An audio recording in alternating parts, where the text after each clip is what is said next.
اعوذ باللہ من الشیطان الرجیم بسم اللہ الرحمن الرحیم رب اغفر لی وتب علی انک انت التواب الغفور۔ سورہ بنی اسرائیل آیت نمبر 100، یعنی کہ یہ 100 نمبر کی آیت ہے، 100 نمبر کی آیت ہے، اور ایک ہی آیت پڑھیں گے ہم۔ قُلْ لَوْ أَنْتُمْ تَمْلِكُونَ خَزَائِنَ رَحْمَةِ رَبِّي إِذًا لَأَمْسَكْتُمْ خَشْيَةَ الْإِنْفَاقِ وَكَانَ الْإِنسَانُ قَتُورًا۔ رَبِّ اشْرَحْ لِي صَدْرِي وَيَسِّرْ لِي أَمْرِي وَاحْلُلْ عُقْدَةً مِّن لِّسَانِي يَفْقَهُوا قَوْلِي۔ اللهم أرنا الحق حقا وارزقنا اتباعه وأرنا الباطل باطلا وارزقنا اجتنابه، آمین یا رب العالمین۔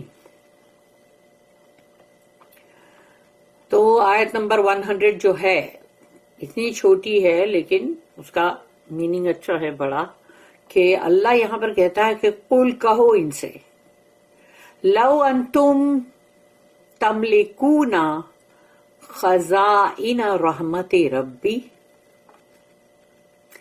کہ اگر لو انتم، اگر تمہارے پاس ہوتے، انتم یعنی تم ہوتے مالک، لو انتم تملکونا، کہ تم اگر مالک ہوتے، سپوز کرو کہ تم مالک ہوتے خزائن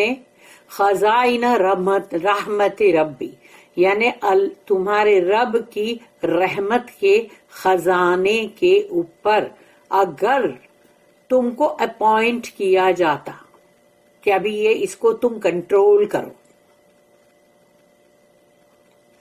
اللہ مثال ایسی دیتا ہے کہ بندہ جو ہے نا اس کے اوپر سوچے تو اس کو بہت کچھ سمجھ میں آ جائے گا۔ کہ قل لو انتم تملکون، تملکون میں ملک ورڈ آتا ہے، یعنی ملکیت، مالک۔ تملکون خزائن رحمت ربی، تو یعنی مطلب جو میرے رب کی جو رحمت ہے اس کے اگر خزانے تمہارے کنٹرول میں دے دیے جائے، اگر تم اس کے مطلب مالک ہوتے، کنٹرول کرنے والے ہوتے، تو اذا لامسکتم، تو تم نے اس کو برابر سے ہولڈ کر کے رکھا ہوتا، خشیت الانفاق، یعنی تمہارے اندر یہ خوف ہوتا کہ کہیں کہ اس کو خرچ کرنے سے، الانفاق کرنے سے، کہ یہ کہیں ختم نہ ہو جائے، تو تم اس کو برابر ہولڈ کر کے رکھتے۔ لامسکتم، تم اس کو برابر پکڑ کے رکھتے، دولت کو، جو بھی اللہ نے تم کو مال دیا ہے وہ سب کو پکڑ کے رکھتے۔ کہ اللہ نے ایک جگہ تو یہ بھی کہا ہے کہ اگر میں، اللہ نے اگر ان کو دیا ہوتا کہ لو یہ اللہ کی پوری جو بھی مطلب ہے یہ فصل اور جو بھی چیزیں ہیں، اس کو اگر اللہ نے ان کو بنایا ہوتا مالک اور بولتا ہے تم بانٹو، تو بولے کہ یہ جو ہے یہ وہ کھجور کی گٹلی کے اندر ایک گروف جیسا رہتا ہے نا، چھوٹا سا باریک ایک چیری، تو بولے اس چیری میں چاول کا دانہ رکھ کے اور لوگوں کو بولتے یہ لو، یعنی اس کے اندر چاول کا دانہ جتنا آئے گا ہم دیں گے، تو معلوم ہے اس چیری میں 1 یا 2 دانے ہی آئیں گے، تو بولے یہ اس میں رکھ کے تم کو دیتے۔ یعنی یہ بخیلی اور جو کنجوسی کی جو انتہا ہوتی ہے، یہ اس پر اللہ یہ بات کر رہا ہے کہ اگر تمہارے رب کے، یعنی ان سے کہو میرے رب کے، یعنی رسول اللہ صلی اللہ علیہ وسلم جیسے کہہ رہے کہ میرے رب کے اگر جو رحمت کے جو خزانے ہیں پورے، اگر اس کا کنٹرول تمہارے ہاتھ میں ہوتا تو تم کیا کرتے؟ تم تو اس کو پکڑ کے رکھتے، باندھ کے رکھتے اپنے ہاتھ میں، یہ اس خوف سے کہ اس کو خرچ کرنے سے کہیں ختم نہ ہو جائے، تم پکڑ کے رکھتے اس کو، کہ اس کی تم کو یعنی کہ مطلب امسکتم خشیت الانفاق، کہ اس کے خرچ کرنے کا تم کو بڑا خوف ہے۔ وَكَانَ الْإِنسَانُ قَتُورًا، اور یقیناً انسان تو ہے ہی بہت بڑا کنجوس، بہت بڑا مطلب کیا کہیں گے اس کو، بخیل، یعنی اللہ کہہ رہا ہے انسان ہے ہی بہت قتورا، یعنی بہت ہی بخیل ہے انسان۔ تو اللہ کی رحمت جو ہے اس کو پکڑ کے رکھنا چاہتا ہے، دینا نہیں چاہتا، اس کو خوف ہے کہ کہیں ختم نہ ہو جائے خرچ کریں گے تو۔ مگر اب یہاں یہ کس چیز کے لیے بولا جا رہا ہے یہ بھی دیکھ لو، یہ صرف مال، دولت اور پھر جو بھی مطلب دنیا کی اور بھی مطلب جو مطلب دولتیں ہیں جیسے کہ اناج اور دنیا بھر کے پھل میوے سب کچھ آتا ہے، لیکن سب سے ٹاپ پر جو آتا ہے وہ ہے اللہ کا کلام. Say if you had control of the treasures of the mercy of my Lord, behold, you would keep them back for fear of spending them, for man is ever niggardly. اس کی جو note ہے 2307. A fresh argument is now addressed to those who would confine Allah's revelations to a limited circle of men. آ گئی نا revelation کی بات ہے اب کہ انسان دنیاوی مال و متاع کے لیے تو کنجوسی کرتا ہے، بخیلی کرتا ہے، لیکن اب یہاں پر بات آ رہی ہے کہ اللہ کی وحی کی گئی، اللہ کے کلام، اللہ کی بک، اللہ کی اسکرپچر کی بات ہو رہی ہے. تو یہاں پر ایک اب نیا، یہاں سے ایک نیا آرگیومنٹ شروع ہو رہا ہے جو کہ مطلب اس کی طرف یعنی کہ مطلب مخاطب ہے کہ جو لوگ بھی اللہ کے کلام کو ایک لمیٹڈ سرکل آف مین تک رکھنا چاہتے ہیں کہ نہیں بھائی اس سے آگے نہ بڑھے، یہ صرف اتنے ہی لوگوں کے لیے تھا. such as they themselves belong to، یعنی وہ جس سرکل کو بلانگ کرتے ہیں ان کو چاہیے کہ بس ہاں بس یہ ہمارے لیے. The immediate reference was to the Jews. تو اس کا کوئک ریفرنس وہ جو ہے جو یہودیوں کی طرف ہے، کیونکہ وہ لوگوں نے یہی سمجھ لیا تھا کہ یہ تمام اللہ کے جو بھی رسول آئیں گے، پیغمبر آئیں گے، اللہ کی جو بھی کتاب آئے گی وہ سب ہمارے ہی لیے ہے اور ہمارے سے آگے اس کا دائرہ ہے ہی نہیں.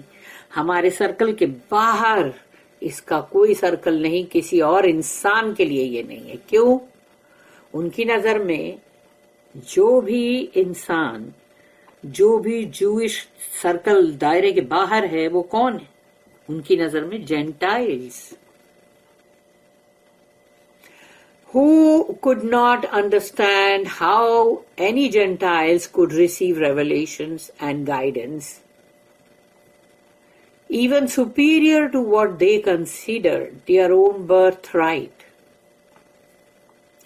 یعنی ان لوگوں کی نظر میں یہ ہے کہ بس ہمارا جو سرکل ہے نا بس ہمارے ہی لیے نبی رسول بھی ہے اور ان پہ جو بھی کتاب آئے جیسے کہ تورات، تو اب ان کے لیے وہ ہے کہ تورات آئی نا، لیکن اب یہ اس سے بھی سپیریئر ہے نا قرآن، گائیڈنس، آخری کتاب اس دنیا کی، آخری اللہ کا کلام، آخری رسول پر.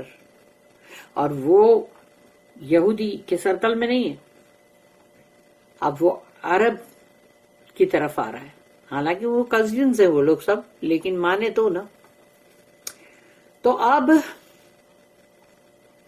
تو ان کے لیے اب یہ ہے کہ کوئی بھی جینٹائلز جو ہے ان کے لیے نہیں ہے یہ کہ وہ ریسیو کرے آہا اللہ کا ریویلیشن، گائیڈنس، ہدایت.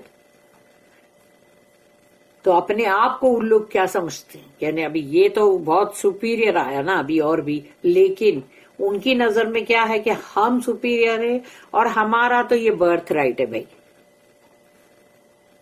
They considered their own birthright. But the tendency is widespread in the human race. کیونکہ یہ جو ہے نا، یہ ٹینڈنسی ہے نا، جو یہ جو اس کا کیڑا اور یا جو بھی بولو کہ یہ چیز جو ہے انسانوں کے اندر بھری ہوئی ہے کوٹ کوٹ کے، میں اونچا وہ نیچا، وہ کالا یہ گورا، وہ عرب یہ عجم. تو اس طرح سے یہ لوگوں نے یعنی انسانوں نے اس چیز کو، یہ چیز جو ہے ٹینڈنسی ان میں بھری ہوئی ہے کہ یہ چھوٹی جات کے، یہ بڑی، یہ وہ ہے برہمن اونچی جات کے.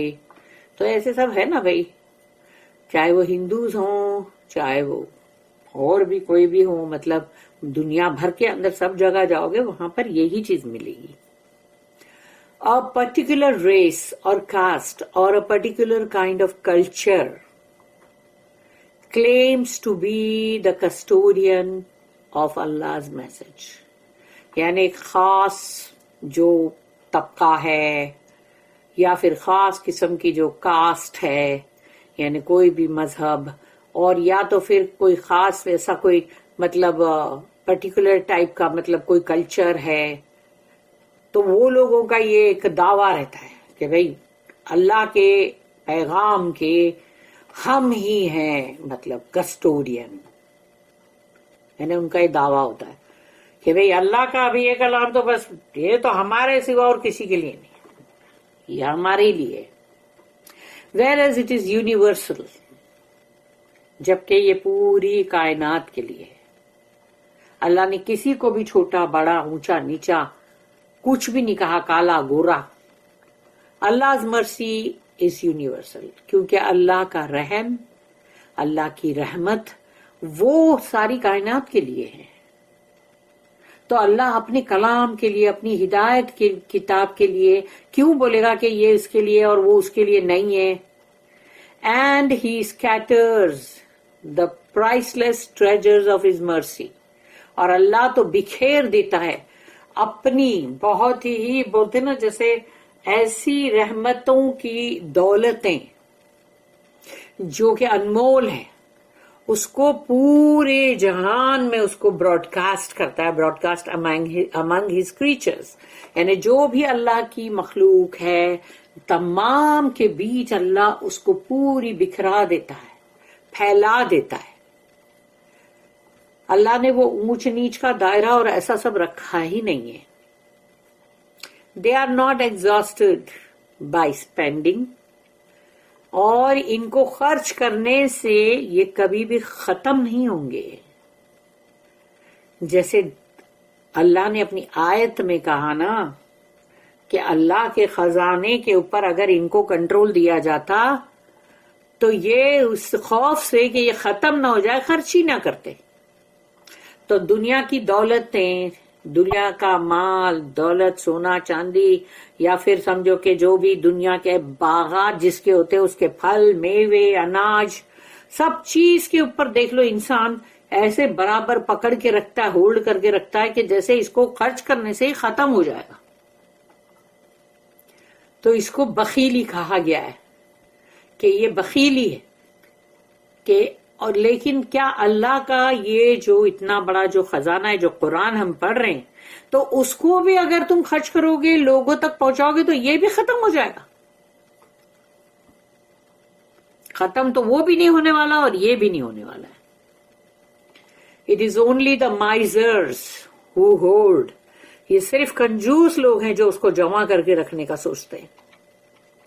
Their wealth، اپنی دولتوں کو، for fear it should be used up by spending، اس خوف سے کہ اگر ہم نے اس کو خرچ کیا تو یہ پوری کی پوری کہیں ختم نہ ہو جائے، تو یہ پوری کی پوری ختم نہ ہو جائے، یہ خوف سے بندہ جو ہے اپنی دولت کو، مال کو، سب کو پکڑ کے رکھتا ہے، بخیلی کرتا ہے، کنجوسی کرتا ہے۔ Are you spiritual misers؟ تو کیا تم روحانی طور پر بھی کنجوس اور بخیل ہو؟ روحانی، اسپریچول، قرآن کے معاملے میں، اللہ کی اس نعمت کے معاملے میں بھی، تو روحانی طور پر بھی پھر تم مائزر ہوئے نا، کنجوس ہوئے نا۔ Going to keep back Allah's holy message، یعنی کہ تم اللہ کا وہ اتنا مقدس جو پیغام ہے اس کو تم پکڑ کے رکھنا چاہتے ہو کہ دوسروں تک نہ پہنچ جائے، تاکہ وہ دوسروں تک، ملٹیٹیوڈ تک نہ پہنچ جائے۔ یہ ہوتا ہے۔ تو اللہ جو ہے، اللہ کا پیغام جو ہے وہ تو پوری کائنات کے لیے ہے، تو وہ ملٹیٹیوڈ کے لیے ہے بلکہ۔ Is that the reason why you deny the advent of the new teacher؟ تو یہی وجہ ہے کیا کہ تم جو یہ اللہ نے جو نئے رسول بنا کے بھیجا ہے، جو ہمارے معلم ہیں، ٹیچر ہیں، رسول اللہ صلی اللہ علیہ وسلم، تو ان کا تم انکار کر رہے ہو؟ who comes as a mercy to all men, to all creation, جو رحمت بن کر آئے ہیں پوری انسانیت کے لیے، تمام مخلوقات کے لیے. تو اسی لیے تم ان کا بھی انکار کر رہے ہو کہ یہی ریزن ہے تمہارا کہ تم کو چاہیے تھا کہ اللہ کا کلام جو ہے اس کے اوپر تم روحانی طور پر بھی تم مائزر بن کے اس کے اوپر بھی بیٹھے ہو، سانپ کی کنڈلی بنا کے، کہ یہ بھی کسی تک پہنچنا نہیں چاہیے، بہت سارے ملٹیٹیوڈ لوگوں تک نہیں پہنچنا چاہیے بھی. کیوں کہ اب وہ یہاں پر جب اللہ نے بھیجا رسول اللہ صلی اللہ علیہ وسلم کے پاس، اور رسول اللہ صلی اللہ علیہ وسلم کو اللہ نے پوری کائنات کے لیے، سب کے لیے اللہ نے رحمت للعالمین کہا ہے، ان کو تمام عالموں کے لیے رحمت ہے وہ. تو یعنی جو ان کے پاس پیغام آیا ہے، میسج آیا ہے، وہ اب سب تک پہنچنا ہے نا. تو ان کو چاہیے تھا کہ یہ ہمارے سے آگے کہیں اور کسی اور دائرے میں نہیں جانا چاہیے، ہم ہی ہیں اس کے والی، ہم تک ہی آنا چاہیے، بس ہمارے سوا کسی اور کو آنا ہی نہیں چاہیے، اور اگر آیا ہے تو اس کو ہم نہیں مانیں گے. سوچ لو.